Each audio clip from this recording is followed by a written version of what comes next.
അതെ, ഇനി നമുക്ക് എളുപ്പത്തിലൊരു മാംഗോ കസ്റ്റാർഡ് പുഡിംഗ് ഉണ്ടാക്കിയാലോ? കഴിഞ്ഞ ദിവസമാണെങ്കിൽ ഞാൻ കടയിൽ പോയപ്പോൾ നല്ല മാമ്പഴം കിട്ടി കേട്ടോ.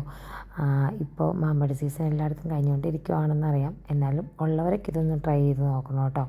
അപ്പോൾ അതിനായിട്ട് മാമ്പഴം കട്ട് ചെയ്ത് മിക്സിക്കകത്തിട്ടിട്ട് അതൊന്ന് പേസ്റ്റാക്കി അരച്ചെടുക്കണം കേട്ടോ. അതിനുശേഷം അതൊരു ബൗളിലേക്ക് മാറ്റിയതിന് ശേഷം നമ്മൾ പാല് തിളപ്പിക്കാനായിട്ട് വെക്കണം. പാല് തിളപ്പിക്കുന്നതിന് മുന്നേ ആയിട്ട് 1-2 സ്പൂണായിട്ട് കസ്റ്റാർഡ് പൗഡർ നമ്മൾ ഉണ്ടാക്കണതിൻ്റെ അളവനുസരിച്ച് കേട്ടോ. കുറച്ച് പോർഷനായി ഉണ്ടാക്കണമെങ്കിൽ കുറച്ച് കസ്റ്റാർഡ് പൗഡർ എടുത്താൽ മതി കേട്ടോ. അത് തണുത്ത പാലിലൊന്ന് മിക്സ് ചെയ്ത് വെക്കുന്നുണ്ട് കേട്ടോ. ചൂടുള്ള പാലൊഴിച്ച് ചെയ്യാൻ പാടില്ല, അറിയാലോ എല്ലാവർക്കും. അതിനുശേഷം പാല് തിളപ്പിച്ചതിനേക്ക് നമ്മൾ പഞ്ചസാര ഇടുന്നു. അതിനുശേഷം ഈ കലക്കി വെച്ചിട്ടുള്ള കസ്റ്റാർഡ് പൗഡർ ഉണ്ടല്ലോ, അത് നമ്മൾ ഇതിനകത്തേക്ക് ചേർത്ത് കൊടുക്കണം. പിന്നെ മെയിനായിട്ട് ഇതിനകത്തേക്ക് ചേർക്കുന്ന സാധനം കേട്ടോ, നമ്മുടെ ചവ്വരിയില്ലേ, സാബുദാന. ഈ ചവ്വരി വേവിച്ച് വെച്ചതാണ് കേട്ടോ.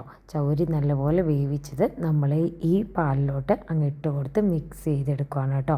ഈ കസ്റ്റാർഡ് പൗഡറൊക്കെ ഇട്ട് കഴിയുമ്പോൾ എല്ലാവർക്കും അറിയാമല്ലോ, അടുക്കി പിടിക്കാനുള്ള ചാൻസ് ഉണ്ട്. അപ്പം ഇളക്കി കൊടുത്തുകൊണ്ടൊക്കെ ഇരിക്കണം കേട്ടോ, അല്ലെങ്കിൽ അടുക്കി പിടിക്കും കേട്ടോ.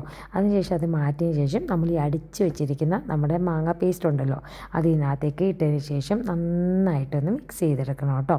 സിമ്പിളായിട്ടുള്ളൊരു പുഡിങ്ങാണ്.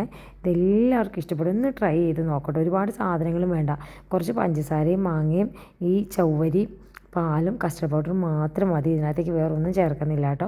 പിന്നെ നമ്മൾ കുറച്ച് മാങ്ങ കഷ്ണങ്ങളും കൂടി ഇട്ടൊന്ന് ഡെക്കറേറ്റ് ചെയ്യുക മാത്രമല്ല, അത് കഴിക്കുമ്പോഴാണെങ്കിൽ ആ മാങ്ങയും കൂടി കൂട്ടി കഴിക്കുമ്പോൾ ഉണ്ടല്ലോ ഒരു പ്രത്യേക ടേസ്റ്റാണ്. എല്ലാവരും ഒന്ന് ട്രൈ ചെയ്യണം. ഞാൻ ചുമ്മാ പറയുന്നതല്ല, നിങ്ങളൊന്ന് ഉണ്ടാക്കി നോക്കണം എല്ലാവരും. കാരണം നല്ല ടേസ്റ്റ് ഉണ്ട്.